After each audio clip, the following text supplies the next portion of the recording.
Hello, and welcome to the Everyday Leader Podcast, a place for those of us who take the bull by the horns and lead the heck out of our everyday lives. I'm your host, Kat Rippy, wife, mother, and CEO of Energize Leadership. This podcast is for everyday people, just like us, who tackle life to make the most of it and to make a real difference. Life looks different for each of us, but we all have good days and bad days, and we don't always get credit with bold newspaper headlines or celebrity status. Every week, I'm bringing you everyday leaders who take leadership seriously, whether at work or at home, and everywhere in between. Tune in for life hacks, personal insights, and a good time. Hello, folks. We have an important conversation between you and me this week on the Everyday Leader podcast. Lately, I have been working with several leaders who are dealing with a very real situation of having to adjust to a new boss and having a difficult time with it. So I thought I would share with you some useful thoughts on the topic in case you are currently finding yourself in this situation.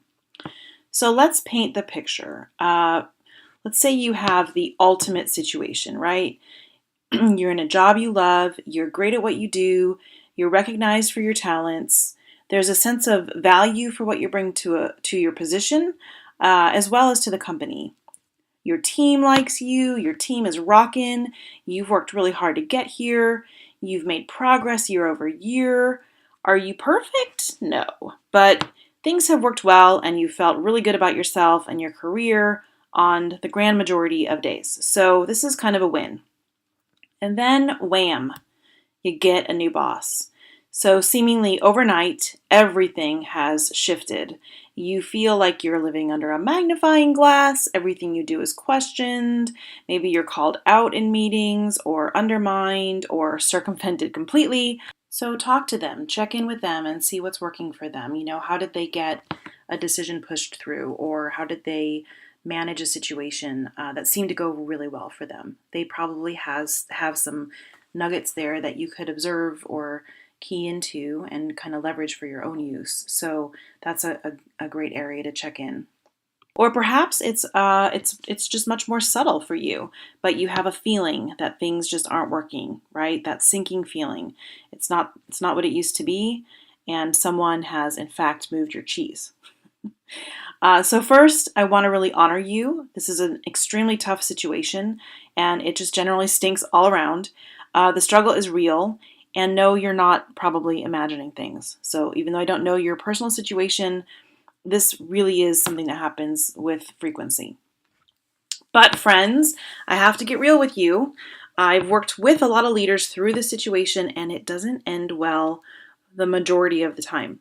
So your new boss, unless he or she is an abhorrent a-hole who digs his or own hole very quickly, it's probably here to stay. The quicker you can recognize that the game has changed, the sooner you can be the master of your own destiny.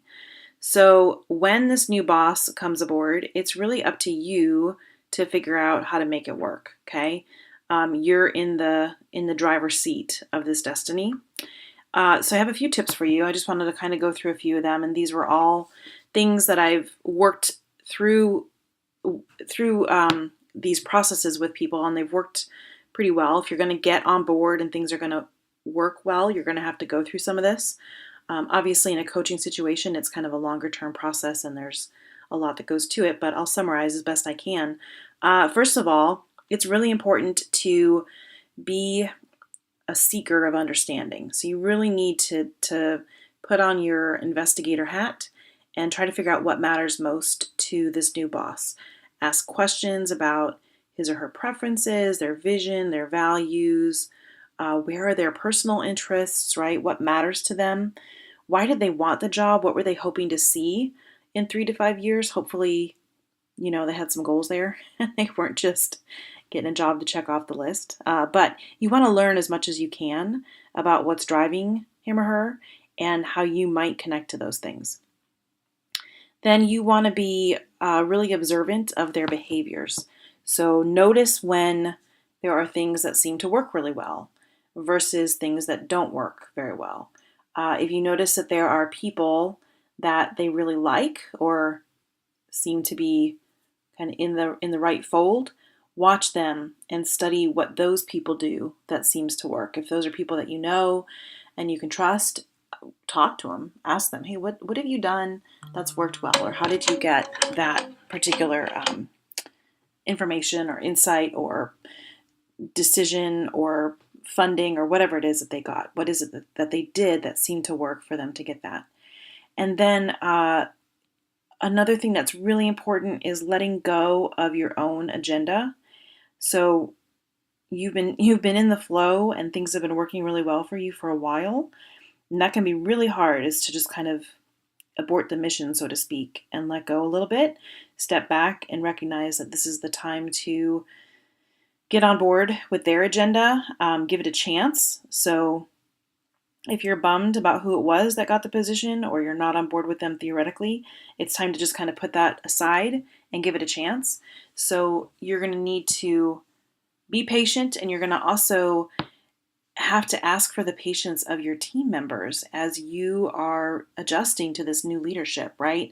It might be equally hard or even harder with those who are working for you, and you're going to have to help them get through it. So this is where it's really important and critical for you not to be spreading ill will about the new leader, being supportive and encouraging that patience, trying to see through something that doesn't necessarily make sense so that you can suspend others' judgment or help them to be on board at least a little bit, is really, really critical. And I'll talk more about the importance of that with regards to your reputation as well. But that's really important. And then if you can actively find some opportunities where you can subtly educate this new leader on what you do, how you do it, why you do it. And when I say you, I mean, obviously, how you manage things, but also processes or just important things that have an ultimate role in achieving the outcomes that you're there to achieve. Sometimes, they might not be asking you the right questions. So sometimes you need to be able to go and explain things or weave it in to other conversations, always be explaining why or helping them to understand the rationale behind things so that they're kind of gaining that understanding as well. Make sure that in that regard, you're educating them from a really supportive perspective, and you're not doing it in defense mechanisms, like, the yeah, but, or the